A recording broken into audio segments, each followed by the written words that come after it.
আসসালামু আলাইকুম। আজকে আমরা পদার্থের গাঠনিক ধর্ম অধ্যায়ের যে টপিকটা নিয়ে আলোচনা করব সেটার নাম হলো প্রান্তিক বেগ। প্রান্তিক বেগ এর ইংরেজি নাম হলো টার্মিনাল ভেলোসিটি। Terminal velocity. তো এই টার্মিনাল ভেলোসিটি জিনিসটা কি?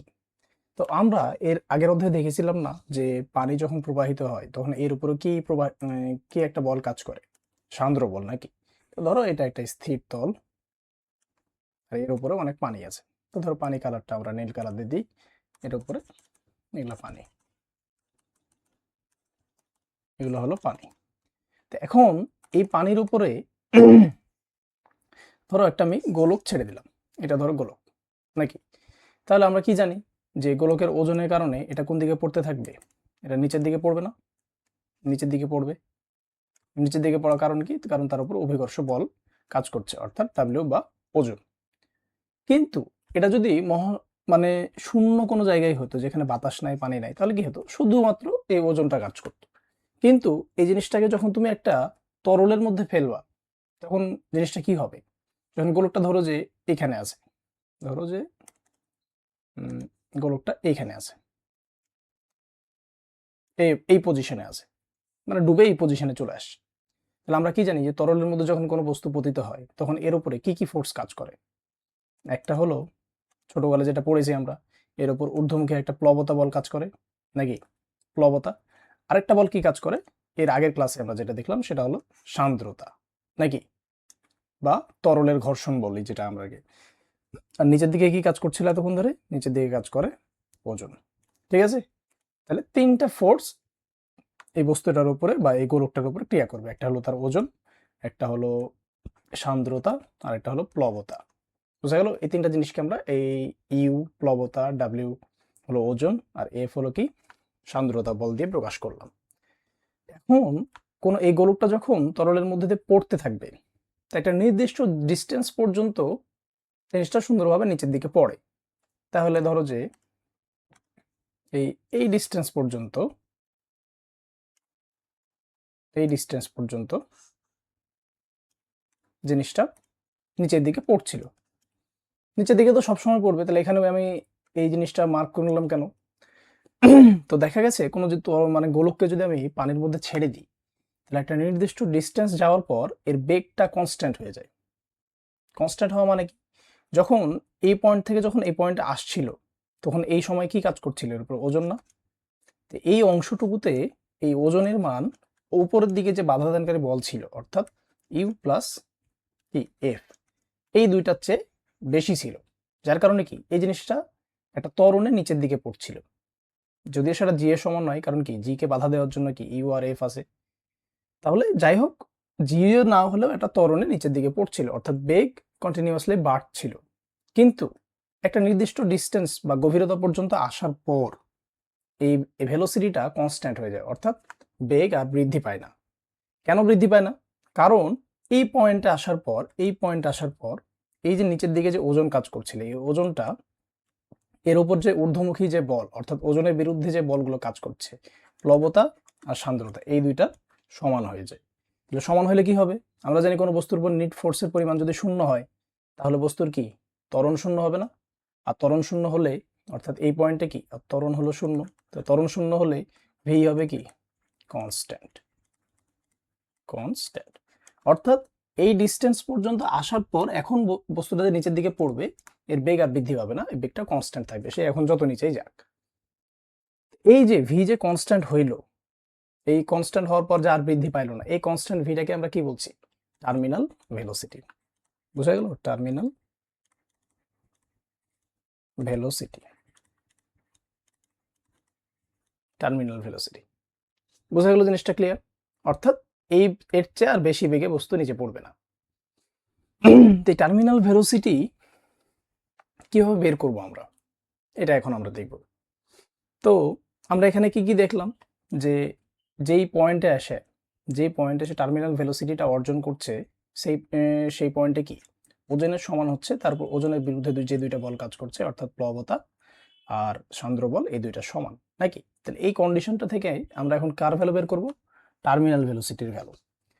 তো ধরো টার্মিনাল ভেলোসিটিকে আমরা ভি ধরলাম। Terminal velocity is equal to V. তাহলে টার্মিনাল ভেলোসিটি যদি ভি ধরি তাহলে ডাব্লিউ ইজ ইকুয়াল টু কি এম জি, ইউ কি প্লবতা হলো V rho G, plus F হলো কি সান্দ্র বল।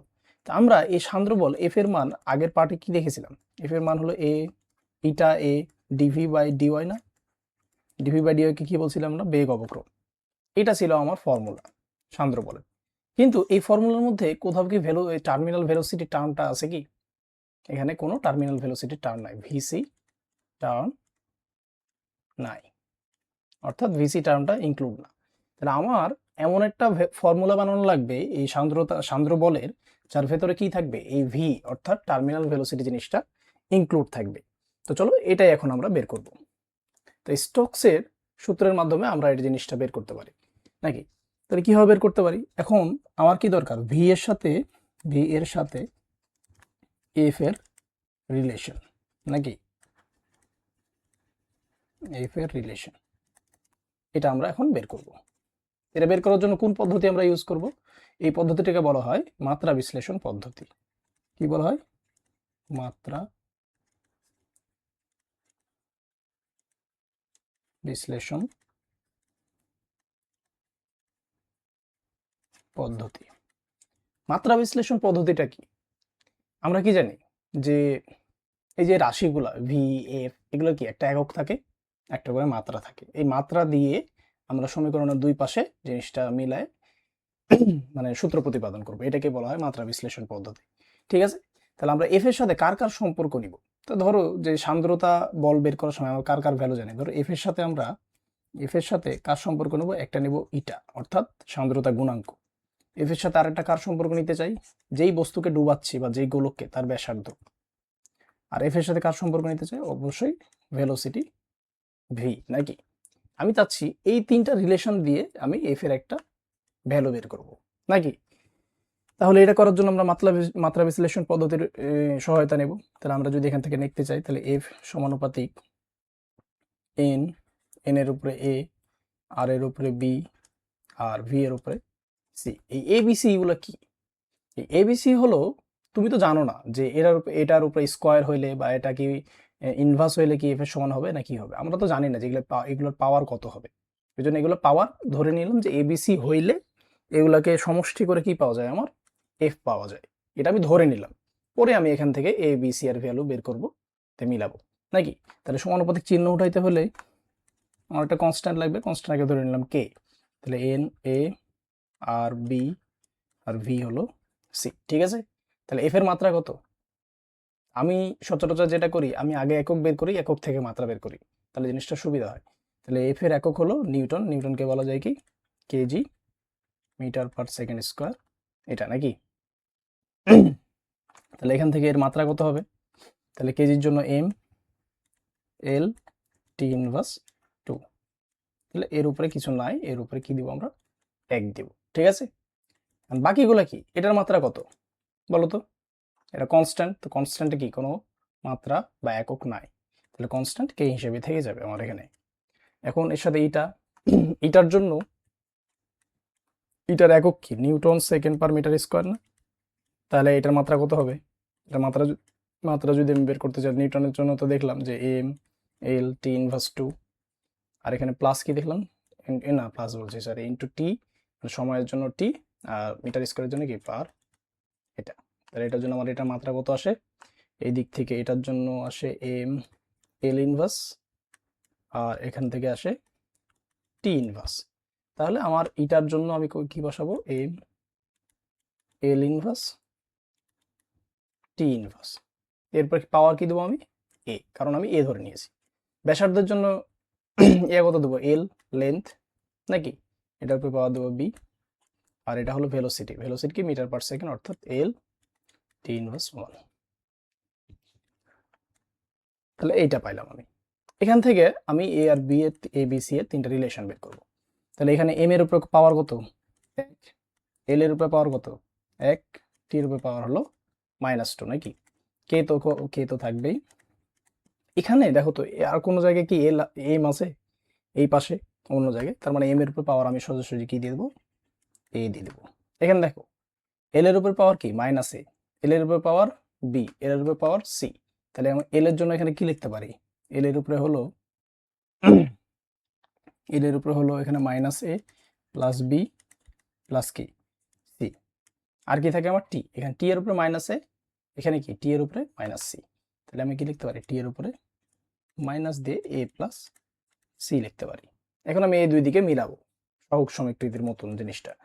তাহলে এম এর উপরে এখানে 1 আছে, এখানে এ আছে, তাহলে এ ইজিক্যাল টু এখানে কি লিখতে পারি, 1 লিখতে পারি।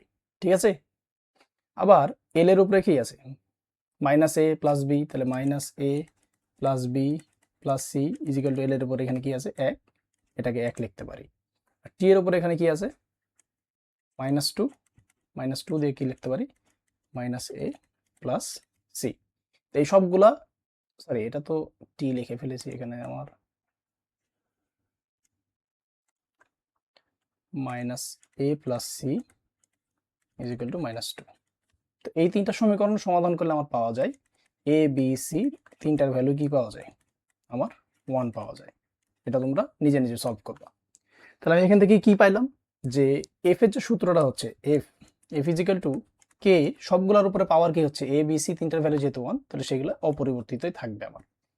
এটা কিন্তু অন্য সূত্রের ক্ষেত্রে অন্য কিছু হতে পারে, কোনটার ক্ষেত্রে ধরো সি এর ভ্যালু 2 আসলো, তাহলে কি হবে, এটা স্কোয়ার হবে, এখানে 3 আসলে থার্ড কি হবে কিউব হবে, যদি -2 আসে তাহলে 1 বাই ইটা স্কোয়ার হবে, এরকম হইতে পারতো। কিন্তু আমরা যেহেতু প্রমাণ করলাম যে সবগুলো ভ্যালু 1 আসে, দুই দিকে সমান ধরে ফোর্সের ভ্যালু ধরে, সেহেতু আমরা এখানে 1 বসাই দিলাম। এখন স্টোকস গাণিতিকভাবে পরীক্ষা করে পেয়েছে কি এই কে এর ভ্যালুটা হয় 6 পাই এর সমান। কার সমান, 6 পাই এর সমান। তাহলে এফ ইজিক্যাল টু আমার ফোর্সের জন্য ভ্যালুটা আসছে 6 পাই, এদিকে আসে কি ইটা আর ভি। আমি এখন এখানে কি কোন সূত্রটা পেয়েছি, সান্দ্রতা বলে সূত্রটা পেয়েছি, যেটা কি ইনক্লুড করে ইনক্লুডিং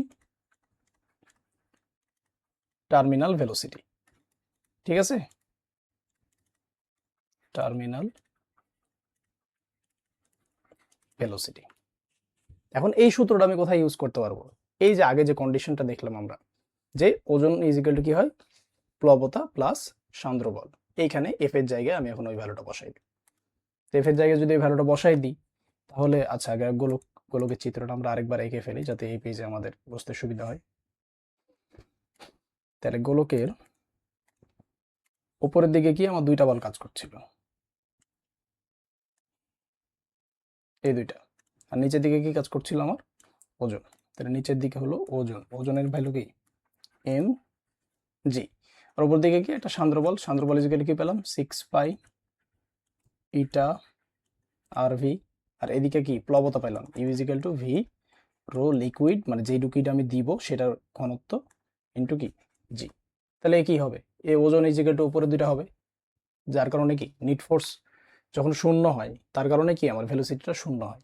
এটা যদি বুঝতে সমস্যা হয় তাহলে তোমরা লিনিয়ার ভেলোসিটির একটা উদাহরণ দেখতে পারো। ধরো যে এটা গ্রাউন্ডে এটা আমার একটা বস্তু, এটা আমার একটা বস্তু, তাহলে বস্তুর উপরে যদি তুমি একটা ফোর্স প্রয়োগ করো, ধরো আমি এখানে 10 নিউটন ফোর্স প্রয়োগ করলাম, আমি বললাম যে এই পয়েন্ট পর্যন্ত আমি ফোর্সটা প্রয়োগ করেছি। কোন পয়েন্ট পর্যন্ত, এই পয়েন্ট পর্যন্ত, ধরো এটুকু ডিস্টেন্স দিলাম এস দিলাম, ধরো ঠিক আছে, কি দিলাম এস দিলাম মানে সরণ। তো বললাম এই ডিস্টেন্স পর্যন্ত আসার পর আমি এর উপর থেকে কি বলটা সরাই নিয়েছি, তাহলে এই পয়েন্ট আসা পর্যন্ত এর উপর একটা ত্বরণ প্রযুক্ত হয়েছে না, ত্বরণটা আমি বের করবো কিভাবে, ধরো যে A is equal to F by M, এখান থেকে একটা ত্বরণ পাবো। তাহলে এই পয়েন্ট থেকে এই পয়েন্ট পর্যন্ত, এই পয়েন্ট আসা পর্যন্ত কি বস্তুর উপর একটা ত্বরণ প্রয়োগ হচ্ছিল। তাহলে ত্বরণ যদি থাকে তাহলে কি এখান থেকে কন্টিনিউয়াসলি বেগ বৃদ্ধি হবে না এখান পর্যন্ত আস্তে আস্তে নাকি। কিন্তু এই পয়েন্টে আসার পর যখন তুমি এর উপর থেকে ফোর্স সরাই নিবা, অর্থাৎ কি এর উপর আর কোনো বাহ্যিক বল প্রয়োগ হচ্ছে না, তাহলে এই পয়েন্টে আসার পর কি এর উপর ত্বরণ যেহেতু নাই, তাহলে ত্বরণ যদি শূন্য হয় তাহলে বেগ কি হবে কনস্ট্যান্ট হয়ে যাবে না, বলো কনস্ট্যান্ট। ধরো এখানে তুমি একটা স্থির বস্তুর উপরে 10 নিউটন বল প্রয়োগ করেছো, তাহলে এখানে আস্তে আস্তে বেগ ধরো যে 10 মিটার পার সেকেন্ড হয়েছে। তাহলে এখনো যদি আমি বল প্রয়োগ করতাম তাহলে কি 10 মিটার থেকে এটা আরো বাড়তো, কারণ কি এর উপর ত্বরণ প্রযুক্ত হতো। কিন্তু যেহেতু আমি বল সরাই নিয়েছি বাহ্যিক বলটা, ফলে কি ত্বরণের মান শূন্য। তো ত্বরণের মান শূন্য হলে কি ভি যে অবস্থায় আছে সেই অবস্থায় থাকবে। নিউটনের প্রথম সূত্র অনুযায়ী কি, যে কোনো বস্তুর উপর যদি বাহ্যিক কোনো বল প্রয়োগ না হয় তাহলে বস্তু যে অবস্থায় থাকে চিরকাল সেই অবস্থায় থাকতে চায়। জড়তার কারণে এটা 10 মিটার/সেকেন্ড বেগে কি চলতে থাকবে। তো সেম জিনিসটা হয় এই যে টার্মিনাল ভেলোসিটির ক্ষেত্রে। যখন টার্মিনাল ভেলোসিটিতে পৌঁছায় জিনিসটা, তখন কি হয়, ওর উপর নেট ত্বরণটা শূন্য হয়, অর্থাৎ ওপরের ওজনের বিরুদ্ধে বল আর ওজনের দিকের বল কি হয়, সমান হয়। যার কারণে কি এখন বেগের ভ্যালুটা অর্থাৎ ভেলোসিটির ভ্যালুটা কনস্ট্যান্ট হয়ে যায়, যেটার ভ্যালু কি টার্মিনাল ভেলোসিটি বা ভি। তাহলে এই কন্ডিশন যদি অ্যাপ্লাই করি তাহলে আমরা কি পাইলাম, যে U plus F is equal to কি ডাব্লিউ নাকি। তাহলে ইউ এর ভ্যালু কি V rho L liquid into G, plus F এর ভ্যালু কি পাইলাম 6 পাই ইটা আর ভি, আর ডাব্লিউ এর ভ্যালু কত জানি আমরা এমজি। এমজিকে আমরা কি লিখতে পারি, ধরো যে ওই বস্তুর আয়তন দেওয়া আছে আর ওই বস্তুর ঘনত্ব, ঘনত্ব ধরো যে ওটা যে সলিড একটা স্ফেয়ার বা গোলক, তাহলে এটা ধরো যে এ রো সলিড, মানে ওটা ঘনত্ব, আর কি ভি রো জি, এটা ধরলাম। তো এম জি ইজিক্যাল টু কি লিখতে পারি আমরা, এটা লিখতে পারি। তো এটা লিখলাম। তাহলে আমার দরকার কি, আমি এখান থেকে ভেলোসিটি টার্মিনাল ভেলোসিটির ভ্যালুটা বের করতে যাচ্ছি। তাহলে 6 পাই ইটা আর ভি, এই পার্টটা এই পাশে রেখে ওটাকে পার করে দিলাম ওই পাশে। তাহলে ওখান থেকে পার যদি করে দিই তাহলে সরি ভি আর জি কি যায়, কমন যায় আমার। তাহলে এখানে থাকে কি rho S minus rho L, এই পার্টটা এই পাশে পার হয় মাইনাস হয়ে গেল। বোঝা গেল? তাহলে এখান থেকে আমার ভি এর ভ্যালু কি পাই, ভি ইজিক্যাল টু কি লেখা যায়, যে V rho S minus L divided by কি 6 পাই ইটা। ঠিক আছে, এখন ভিটা যদি গোলক হয়, গোলক না হয় অন্য শেপেরও তো হইতে পারে নাকি, তা যেই শেপেরই হোক সেই শেপের আয়তনে যে সূত্রটা এখানে বসাই দিবা। তো গোলকের ক্ষেত্রে আয়তনের ফর্মুলা কি হয় 4/3 পাই আর কিউব না, এটা হয় কিনা, এটা বসাই দিলাম ইন্টু কি rho S minus rho L, ঠিক আছে, ইন্টু জি, এটা থাকে ডিভাইডেড বাই 6 পাই ইটা। তাহলে এটার জন্য আমার টার্মিনাল ভেলোসিটির ফর্মুলাটা কি আসে, আচ্ছা এটা একটু ছোট করে দিই, সরি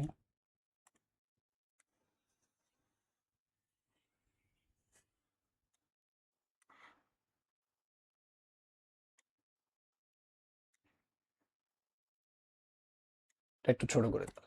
তাহলে এখান থেকে আমার ভেলোসিটি ভ্যালুটা কি পাওয়া যায়, এখান থেকে 4 এর সাথে 6 2 3 দিয়ে কাটা যায়, এই 3টা নিচে চলে আসে, এখান থেকে পাই পাই কাটে নাকি, আর 6 পাই এখানে আর ছিল একটা, আরটা দিইনি, এই যে আর, তাহলে এই আর এর সাথে এই আর কাটে একটা 2 দেওয়া হয়।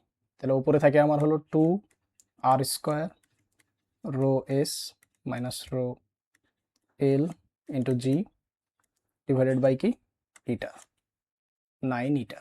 ঠিক আছে, এটাই হলো আমার টার্মিনাল ভেলোসিটির ফর্মুলা।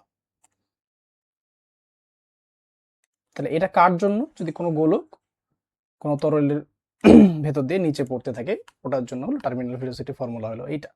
কিন্তু এখন যদি আরেকটা বিষয় ঘটে কি হবে, আরেকটা বিষয় বলতে কি বোঝাচ্ছি, যে ধরো যে এটা আমার একটা অ্যাকোরিয়াম, এটা আমার একটা অ্যাকোরিয়াম, অ্যাকোরিয়ামের তলাতে এটা তুমি বুদবুদ সৃষ্টি করলাম, ধরো এই এটা হলো বুদবুদ।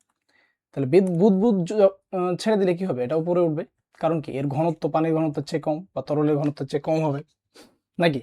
তাহলে বুদবুদ যখন উপরে উঠবে, ধরো বুদবুদের অবস্থানটা এখন এখানে, এইখানে এইখানে, তাহলে এখানে এই পয়েন্টে এর উপর কি কি ফোর্স প্রযুক্ত হচ্ছে বলতো, কি কি ফোর্স অ্যাপ্লাই হচ্ছে, এর ওজন কি নিচের দিকে নাকি, আর প্লবতা কি, প্লবতা সবসময় কি উপরের দিকে কাজ করে না, উপরের দিকে। কিন্তু এখানে সান্দ্র বল কোন দিকে কাজ করবে বলতো, সান্দ্র বল কাজ করবে নিচের দিকে।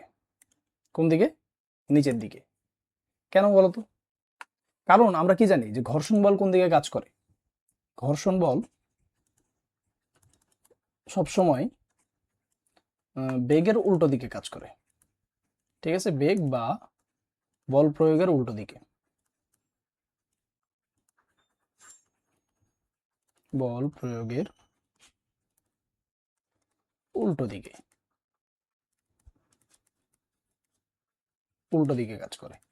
তাহলে এই সান্দ্রতা জিনিসটা কি? সান্দ্রতা জিনিসটা তরলের ঘর্ষণের মতো না? বলো, সান্দ্রতা এটা ইজিক্যালি কি লেখা যায়? যে তরলের ঘর্ষণ। তরলের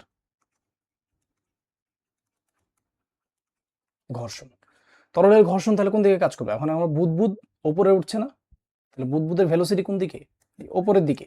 তাহলে এর গতির বিরুদ্ধে কোন দিকে কি কাজ করবে? আমার সান্দ্রতা বল কাজ করবে। তাহলে সান্দ্রতা বল এখন নিচে কাজ করবে, আর প্লবতা সবসময় উপরে, ওজন নিচে। তাহলে এটার জন্য ফর্মুলাটা কি হবে? তাহলে এটার জন্য ফর্মুলাটা এ হবে না? হবে না। যে এর মোট নিচের দিকে ফোর্স কি? সান্দ্রতা বল প্লাস হলো এর ওজন, নাকি? আর উপর দিকে ফোর্স কি? শুধু হলো ইউ। তাহলে এটা যদি আমি ডিরাইভ করি ফর্মুলাটা, এটার ক্ষেত্রে আমার রো এস, অর্থাৎ এই যে বুদবুদ, এর ঘনত্বটা কার চেয়ে কম? লিকুইডের চেয়ে কম। তাহলে এটার জন্য ওই ফর্মুলাটা সেম থাকবে, খালি চেঞ্জ হবে কোথায়? আমার আগের ফর্মুলায় কি ছিল? Rho S minus rho L না? অর্থাৎ লিকুইডের ঘনত্বটা কি আমরা মাইনাস করছিলাম, আর এখানে হবে উল্টা কাজটা।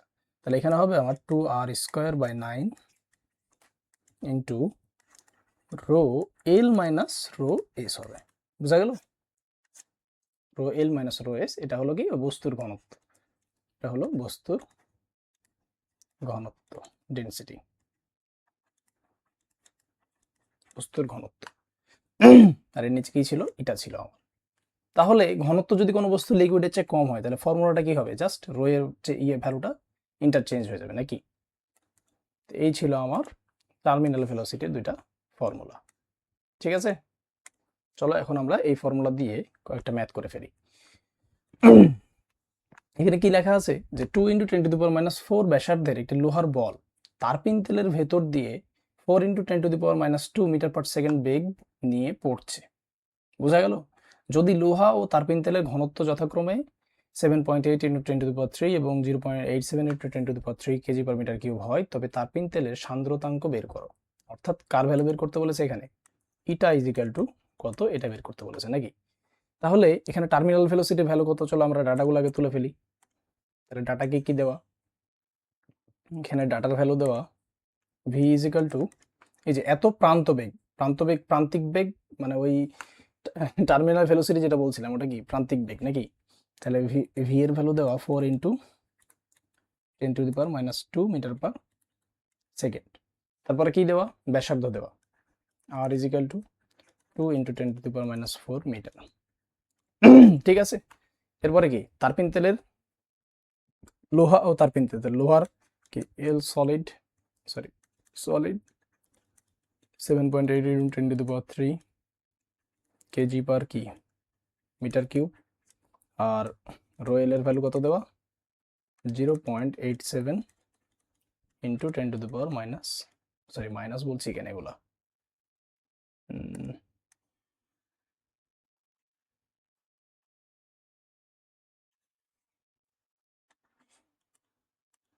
এটা ঠিকই ছিল, এখানে হবে 3 কেজি পার মিটার কিউব। এই কয়টা ইনফরমেশন আমার দেওয়া ছিল, নাকি? এখান থেকে কার ভ্যালু বের করতে বলেছে? ইটা ইজিক্যাল টু কত? তাহলে আমরা ফর্মুলা কি দেখলাম আগের পেজে? V is equal to 2r³ rho S minus rho L.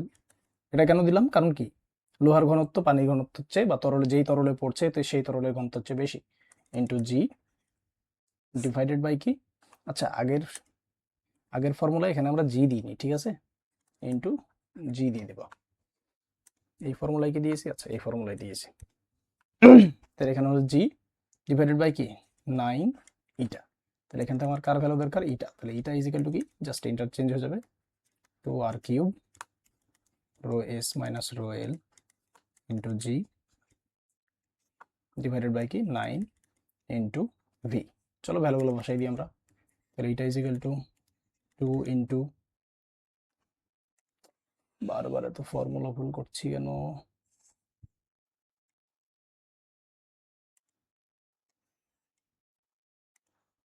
Square হবে এখানে, স্কোয়ার, এখানে আমরা স্কোয়ার দিয়েছি, আচ্ছা স্কোয়ার দিয়েছি। তাহলে আর এর ভ্যালু কত দেবো আমার? 2 × 10⁻⁻4 square into 7.87 8 minus 0.87 into 10 to the power minus, no sorry, 3 minus 3 na 3 into 9.8 divided by 9 into v এর ভ্যালু কত দেওয়া ছিল 4 into 10 to the power minus 2। এটা হিসাব করে যা আসে তাই, এটা তোমাদের হোমওয়ার্ক। এটা হলো কি আমার অ্যান্সার HW। তো এই ক্লাসের মাধ্যমে আমরা পদার্থের গাঠনিক ধর্ম অধ্যায়টা শেষ করলাম। তো পরবর্তীতে আমরা কিছু অ্যাডভান্স ম্যাথ নিয়ে হাজির হব। আজকের ক্লাসটা এখানে শেষ।